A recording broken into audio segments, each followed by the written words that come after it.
नमस्कार दोस्तों, success study Baloda YouTube channel में आपका स्वागत है। आज के इस वीडियो में हम पीएम यशस्वी NMMS यानी national means cum merit scholarship exam व श्रेष्ठा परीक्षा की तैयारी के लिए साइंस विषय के मोस्ट इम्पोर्टेंट क्वेश्चंस लेकर आए हैं। इन तीनों ही परीक्षाओं की तैयारी के लिए हमने व्हाट्सएप ग्रुप बनाया हुआ है, जिसकी लिंक इस वीडियो के डिस्क्रिप्शन बॉक्स में दी गई है। आप उस लिंक को क्लिक करके ग्रुप में ज्वाइन हो सकते हैं। साथ ही इन परीक्षाओं की तैयारी के लिए हमने बहुत सारा कंटेंट अपलोड किया हुआ है। इसकी प्लेलिस्ट की लिंक भी इस वीडियो के डिस्क्रिप्शन बॉक्स में आपको मिल जाएगी, तो वहां से आप जो है इस परीक्षा से संबंधित वीडियो प्राप्त कर सकते हैं। आइए शुरू करते हैं हम आज का। पहला प्रश्न है, फोटोग्राफिक कैमरे में लगी फिल्म पर किस रसायन की परत चढ़ी होती है? चार विकल्प हैं। ए सिल्वर लवण, बी टीन लवण, सी एल्यूमिनियम लवण और डी निकिल लवण। मेरे साथ में आप भी प्रश्न का सही ऑप्शन जो है अपनी कॉपी में लिखते जाइए, है ना, और फिर मैं बताऊं उससे चेक करते जाएंगे, आपको पता लग जाएगा कि अपनी तैयारी किस स्तर तक पहुंच चुकी है। तो देखिए, कैमरे में जो लगी फिल्म है उस पर जो है सिल्वर लवण की परत चढ़ाई जाती है ना। इसे सिल्वर नाइट्रेट के घोल में जो है उपयोग किया जाता है। अगला प्रश्न है, पर्यावरण के प्रति पौधों व जंतुओं में होने वाले परिवर्तनों को कहते हैं, क्या कहते हैं? विकल्प ए विकास, बी विभव, सी अनुकूलन और डी परिवर्तन।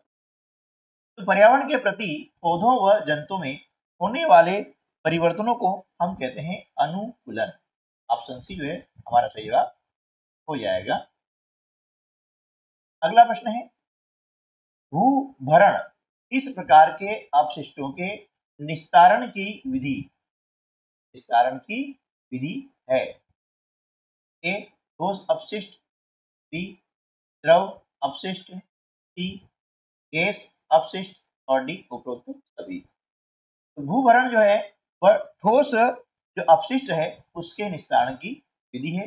इसके अंदर क्या है, एक गड्ढा होता है और इस गड्ढे के अंतर्गत जो ठोस अपशिष्ट होते हैं उनको डाल दिया जाता है, ऊपर से फिर मिट्टी डाल दी जाती है ना, और कुछ समय के बाद ये जो है आपका कंपोस्ट खाद बन जाता है।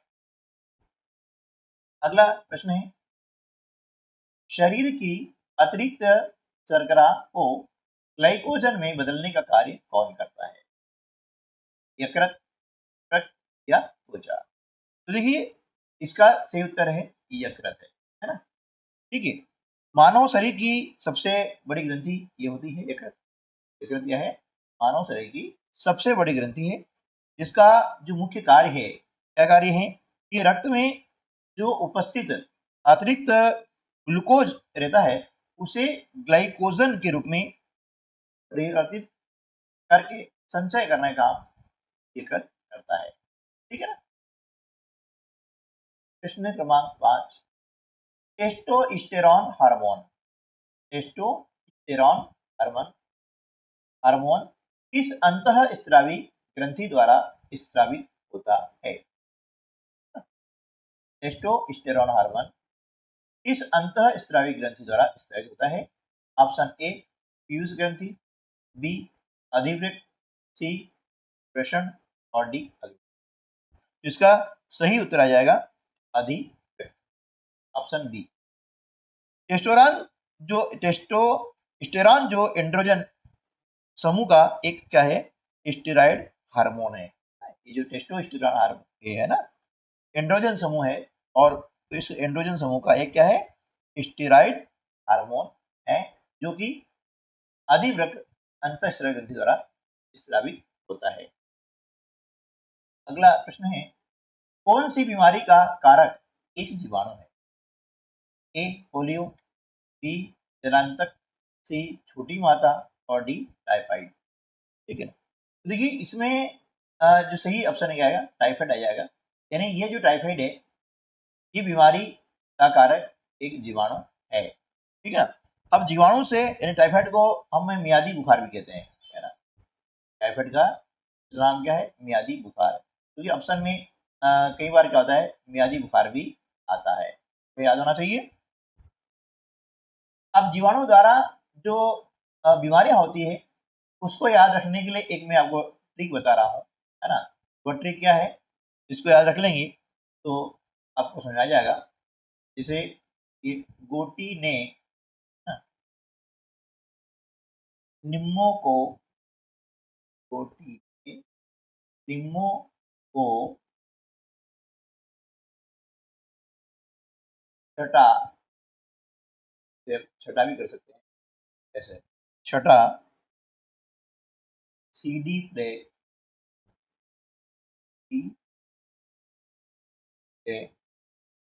करने को कहा, करने को कहा। ये सेंटेंस आप याद रख लेंगे।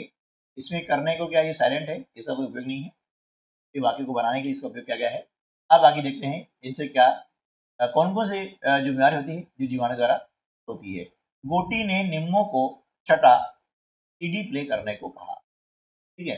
अब इसका मतलब क्या हुआ, गो का मतलब क्या होता है मैं आपको यहाँ पर लिख देता हूँ, आपको याद रहेगा।